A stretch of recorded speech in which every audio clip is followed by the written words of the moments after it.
Pour cette 28e journée de Pro D2, Albi avant-dernier recevait Béziers, 10e. Les Tarnais n'avaient plus le droit à l'erreur s'ils voulaient se maintenir en Pro D2. De son côté, Béziers devait assurer son maintien, pratiquement acquis, et se relancer après sa défaite à la maison contre Montauban.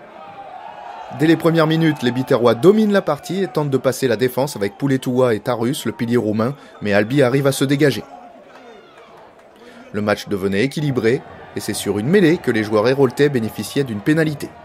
Julien Blanc, à 25 mètres des poteaux du SCA, ouvre le score pour Béziers. Albi, par l'intermédiaire de son demi-mêlée Thibaut Bisman, tentait de répondre aux Biterrois, mais des 22 mètres sur le côté gauche, l'ancien joueur de Béziers manquait sa cible.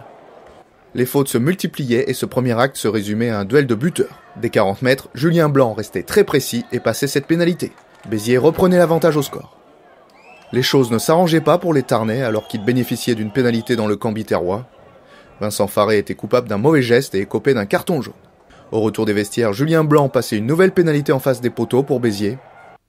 Pour le SCA, c'était le moment de se révolter. Après une touche dans les 22 mètres, Cheklashvili sonnait la charge jusqu'aux 5 mètres. Bisman servait alors Sionnet Tavalea lancé. Le Tongien échappait au timide plaquage biterrois pour marquer le premier essai du match. Thibaut Bisman transformait et Albi passait devant au score pour la première fois du match. Albi était déchaîné et une minute après, Bisman faisait parler la fougue tarnaise. Lucas Kondou donnait à Fred Karsi qui tentait de passer en force. Kondou transmettait ensuite à Barthélemy qui avait bien vu Rolofsé. Le Sud-Africain faisait parler sa puissance.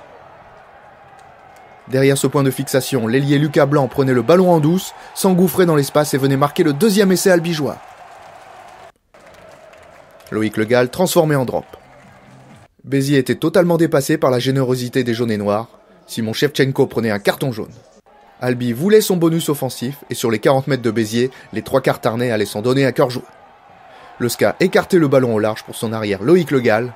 Le Gall slalomait et donnait le tournis à la défense biterroise. Le numéro 15 marquait en solitaire un superbe essai synonyme de bonus offensif.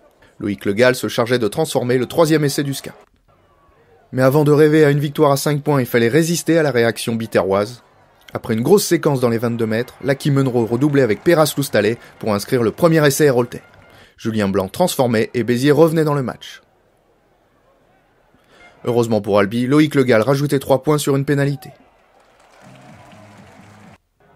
Béziers ne rendait pas les armes et sur une offensive devant les 22 mètres, Julien Blanc utilisait la puissance de Lokotoui.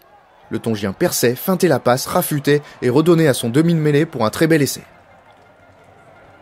Lucky Munro transformait et Béziers pouvait encore croire à la victoire dans cette fin de partie. Loïc Le Gall trouvait le poteau sur pénalité et ne permettait pas à son équipe de se mettre à l'abri d'un retour biterrois. Finalement, Albi obtenait une victoire précieuse 25-23 face à Béziers et pouvait toujours rêver au maintien.